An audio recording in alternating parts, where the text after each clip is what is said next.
pepper. All right, let's get that heated up. Whoa. All right.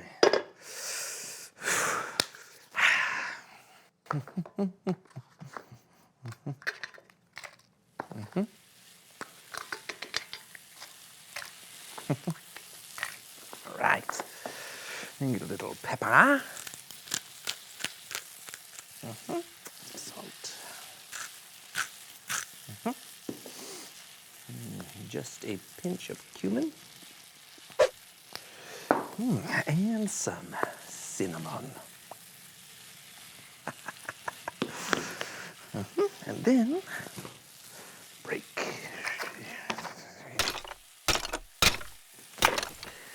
Whew. Yeah. Hey, Hey, you're just in time for my Easter specialty. that smells horrible. What are you making? Scrambled Easter eggs.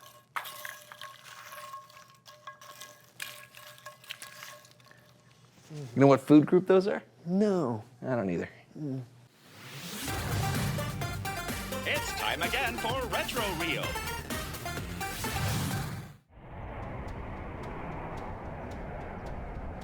That is one big rocket. Sir, the evil professor is sending over his lists of demands. Get me Carla. Hey, Jimmy, did you hear the evil professor wants to take over the moon? What? I'm telling you, I heard he's gonna put one of those huge gas stations on that beautiful piece of blue cheese up there in the sky. Also, don't you just love a nice wedge of salad with cherry tomatoes and bacon and then covered in blue cheese? Oh, it's so delicious. You mean one of those gas stations that's a mini mall with 100 pumps? That's the one. The evil professor wants to claim the moon as his own. I love the way the wind blows my hair when I'm saving the moon. Go! Let's make peace! You see, I told you, the evil professor wants the moon. Why else would they bring in Carla? It's not really a parking spot, but it should be fine. I told the evil professor you were willing to negotiate. But we don't negotiate with evil professors. It's a standard policy. Sometimes you have to set aside your differences. I know he said he wants to blow up the moon, but he really just wants new jackets for his sons. Real fancy ones like you have. Here's a thumb drive with Amazon links. I don't know. It seems too simple. The evil professor wants his answer. Tell the evil professor I'm sending over my response. Yes, sir. Thanks for your advice. I wish they served popcorn at these things. No popcorn, huh? No. Shh, it's starting. Welcome to the Evil Professor Newton's Declaration podcast. Don't forget to like and subscribe. But let's get to it. After much deliberation, I have decided not to take over the moon. But instead, I would like to thank President Bullard for the nice new jackets. We will have peace.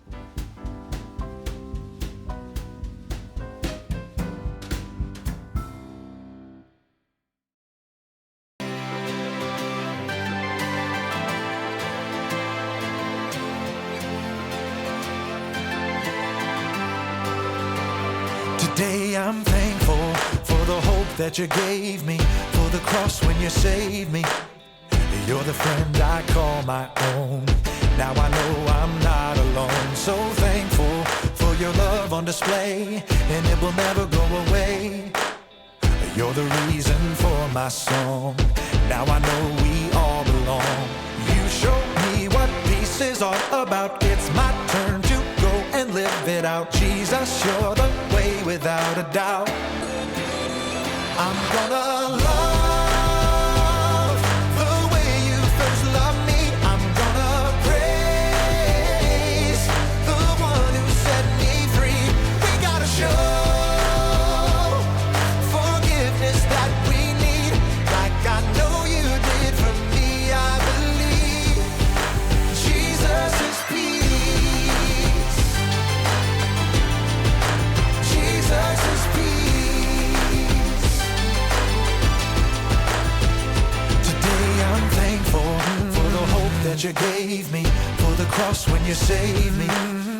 You're the friend I call my own.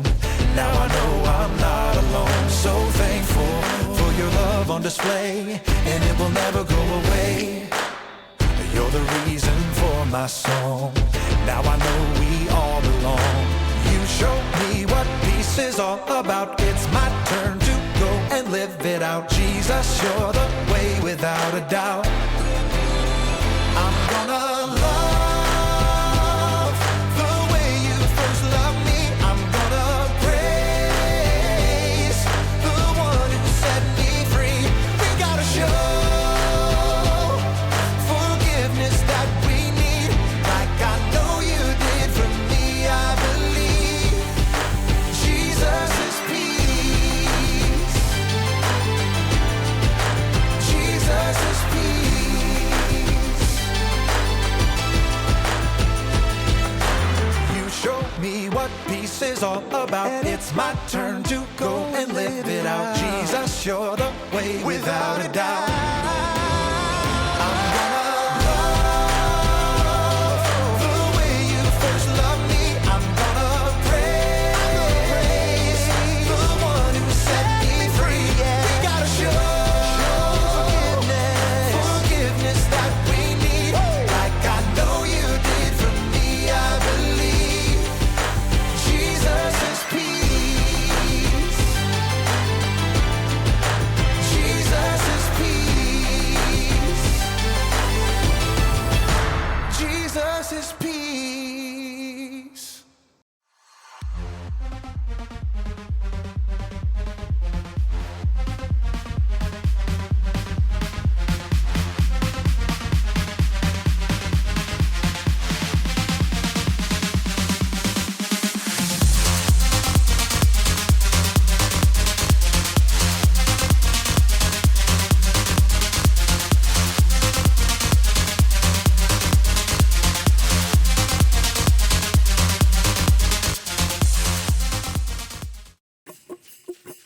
Hey everybody, welcome to Story Lab. This week we're talking about the story of Easter. Also, how you'll still be finding all of this stuff around the house at Christmas.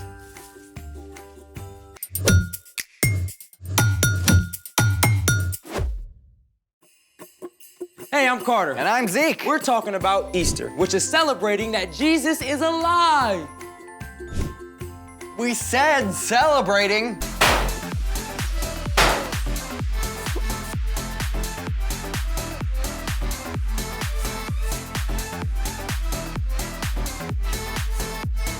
Isn't this supposed to have stuff in it?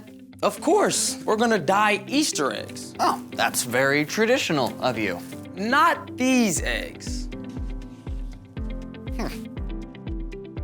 Well, these are just boring, regular eggs. What?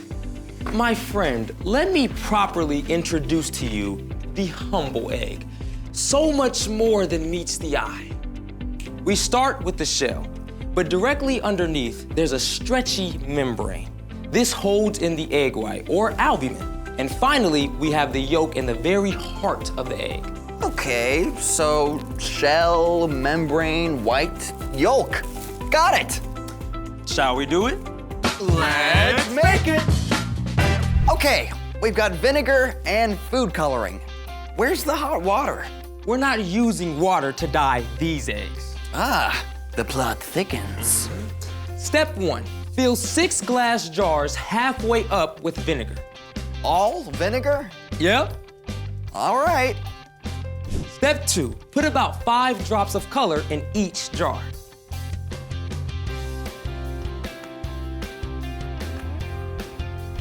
Step 3, lower 1 egg into each jar. On it.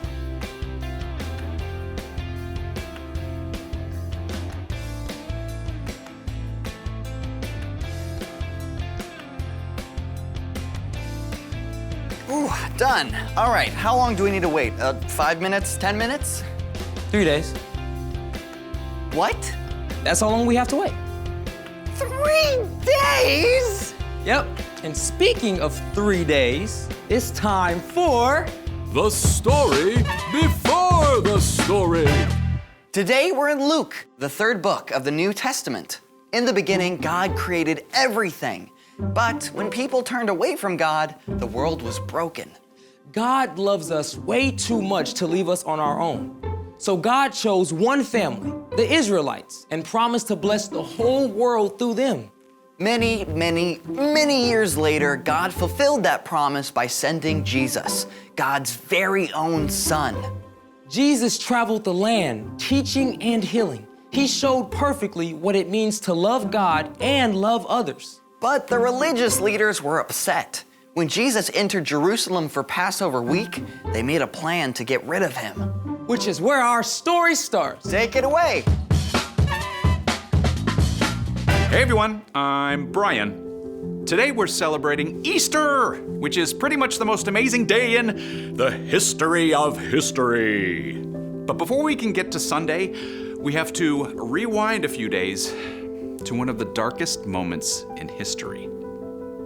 When Jesus entered Jerusalem, the crowds cheered him and gathered early each morning at the temple to hear him preach. But behind the scenes, one of Jesus' own friends, Judas, made a deal with the religious leaders to betray Jesus.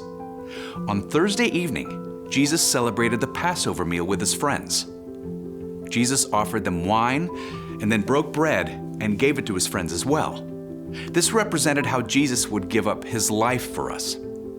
After this meal, Jesus and his friends went up to the Mount of Olives, where Jesus laid out his heart before God in prayer. Father, if you are willing, take this cup of suffering away from me, but do what you want, not what I want. As Jesus finished praying, a group of religious leaders and guards arrived, led by Judas. Now, Jesus could easily have called on angels to stop the men, but instead, he allowed himself to be arrested. Jesus' followers panicked and ran away. Jesus was given a fake trial. On Friday morning, the religious leaders sent Jesus to Pilate, the Roman governor. I have found no basis for your charges against him. But the crowd cried out for Jesus to be killed.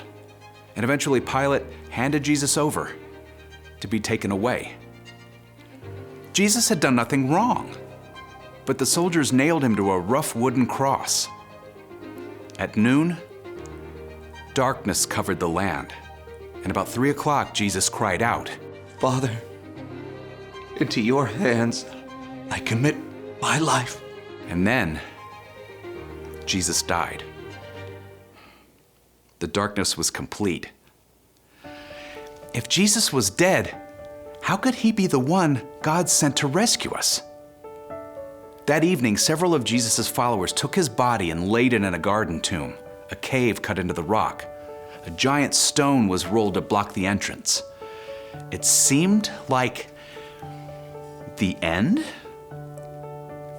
But remember, the promises God made so long ago to bless the whole world, to send a rescuer? God keeps every promise, which means this story was not finished. Through the dark of Friday night and Saturday night, Jesus' friends hid out, afraid that they might be arrested next. Some of the women who followed Jesus wanted to place spices on his body, which was the tradition at that time. But they couldn't do any work on the Sabbath, Saturday, so they waited. And early on Sunday morning, the women gathered their supplies and hurried through the darkened streets to the garden and the tomb. Wait, what about the stone? Maybe we can roll it to the side? If we all work together. I don't know. It's huge. But when the women arrived at the tomb, they discovered something incredible. Look, the stone is gone. Should we go in? Of course. We have to. What the women discovered was unbelievable. He's gone. As they stared in shock, 2 brilliant angels suddenly stood beside them. The women fell down with their faces to the ground. Why do you look for the living among the dead? Jesus is not here. He has risen. Remember how he told you that on the 3rd day he would rise from the dead? As the angels spoke, the women did recall what Jesus had told them. They were filled with joy and raced back to where their friends, including Peter, were staying. He's alive! Jesus is alive. Don't joke about that. But the tomb is empty. We saw angels. They told us. It's not possible. Peter had to see for himself. He ran to the tomb and saw the linen strips, but no angels. He left wondering what on earth had happened. And the situation got even more confusing later that day when two of Jesus' followers reported that they had met Jesus along the road to Emmaus. We told you. What Cleopas says proves it. Maybe someone stole his body to cause trouble. Are you saying we didn't tell you the truth? No, but... As they tried to figure out what was going on, Jesus himself appeared in the room with them. What?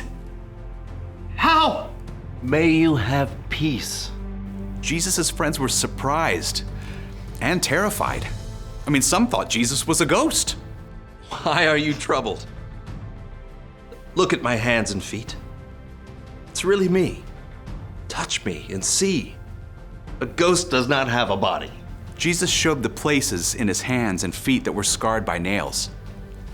His friends were excited, but they still had a hard time believing. But how? This is too good to be true.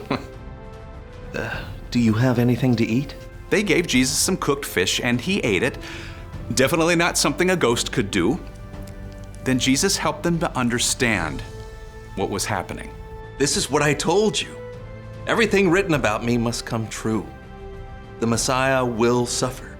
He will rise from the dead on the third day. People from every nation will hear it, beginning at Jerusalem. You have seen these things with your own eyes. Jesus is alive. In fact, more than 500 people saw Jesus after he was raised to life. He proved that everything God says is true, and death is not the end, but that is the end of our story today. Can you imagine what it would have been like to have Jesus just show up in the room? I get why his friends weren't sure he was real at first. Yeah, and everything had gone so wrong. And suddenly everything was completely right. Yeah, it's the best plot twist ever. So what's our part in the story? Well, there is one thing to remember today, that Jesus is alive. When you choose to believe in and follow Jesus, you make him the foundation of your life. You can trust him with everything. Every choice you have to make. Every hard or confusing thing that happens. Every relationship. Every question. Following Jesus won't make your life perfect, but it does mean that Jesus will walk with you through every single moment and help you carry the hard things. It means that in the end, God will make everything right again. That is a major cause for celebration. And you can share it with everyone you know. You got that right. Happy Easter! See you next time. So, here's the thing. Jesus is alive. He's the light of the world. The brightest light ever. After the darkest 3 days. Oh, hey, about 3 days. Do we really have to wait that long for this, experiment? I actually had the same experiment set up 3 days ago. So these eggs have been in vinegar for 3 days? They look a little weird and bigger. Well, first we have to clean them off in water. Okay. Whoa. What happened to the shell? So, the vinegar dissolved the eggshell, then the membrane allowed the vinegar through to color the egg white. I love science. Try this. Like this. No way! Bouncy Easter eggs! That's awesome sauce! Whoa. Thanks for joining us in the Story Lab. See you next time. This is amazing. Oh, let me get the last one out. Whew. Yeah, how durable are these things? They're pretty durable. Okay. What about now?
everybody. Welcome to the So-and-So Show. Hey, we have a very exciting show for you today. It's my favorite time of the year where we celebrate holiday traditions with family and friends. Christmas? No, it's Easter. Although they both celebrate Jesus. Oh, we celebrate Jesus' birth at Christmas. That's right. And at Easter, we get to celebrate that Jesus is alive. More on that later. Okay, so you know both Easter and Christmas have a lot of family traditions. Yeah, that's true. Any favorites? For Christmas? No, Easter. Oh, yeah, we would dress up. Oh, yes, we did that too. Oh. I can still remember. Oh, no, you're supposed to look over there. Oh. Looking swell, kid. Hey, Ma! I'm ready for church! And then we'd roll a rock while playing rock and roll. Yeah. Huh?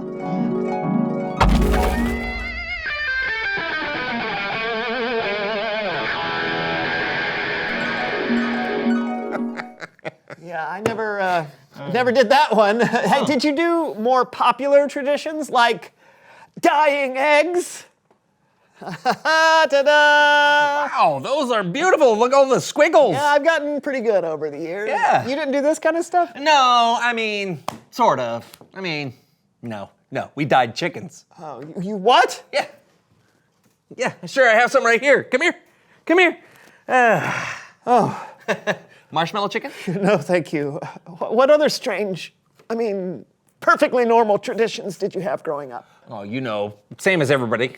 Ever play jelly bean toss?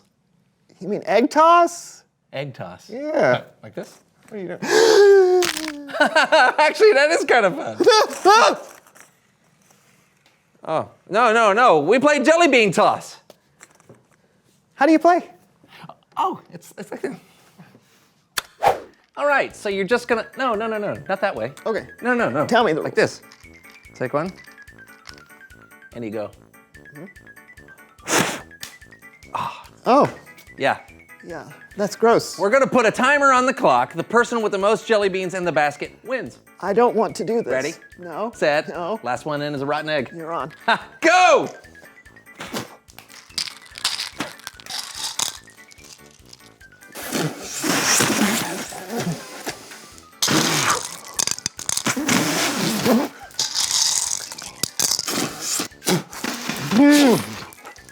Two, one. Oh! 34, 35, 36. That's a good number for a first timer. Thanks. What'd you get?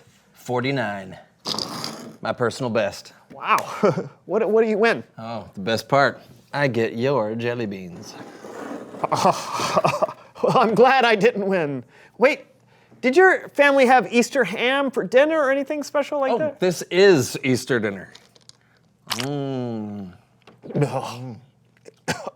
You should come to my place for Easter next time. Oh, thanks. That sounds great. We can play hide and seek. Okay, I like that game. How do you play? We hide chocolate bunny ears in the lawn and find them before they melt in the sun. I thought so. I know my traditions may be different from yours, but in the end, we're celebrating the same thing, that God is powerful enough to bring Jesus back to life. Oh, that's very true. Mm-hmm. Which reminds me of one of my favorite traditions that we have around here. Mine too. It's Bible Story Time with Kellen!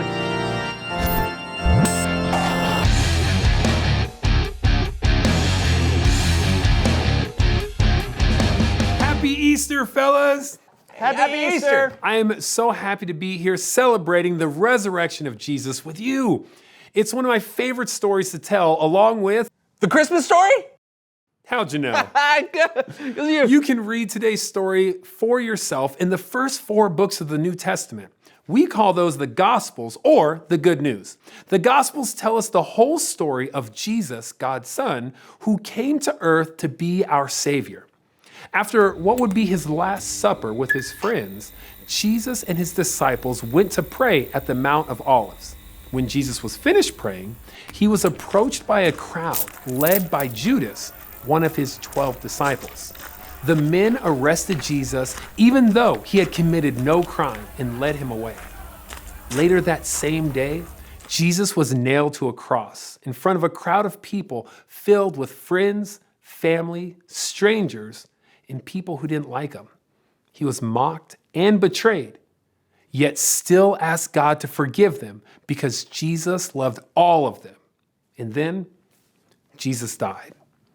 Later, a man named Joseph buried Jesus in a tomb cut in a rock. No one had ever been buried there. The women who had come with Jesus from Galilee followed Joseph. They saw the tomb and how Jesus was placed. They then went home to prepare spices and perfumes to bring back to the tomb after the Sabbath. A large stone was placed over the entrance of the tomb. Very early on the first day of the week, the women brought the spices they prepared up to the tomb. But when they arrived, they found that the stone had been rolled away. They couldn't find Jesus anywhere. The tomb was empty. Suddenly, two men in clothes bright as lightning appeared. The women were terrified. The men asked them, "Why do you look for the living among the dead? Jesus is not here. He is risen."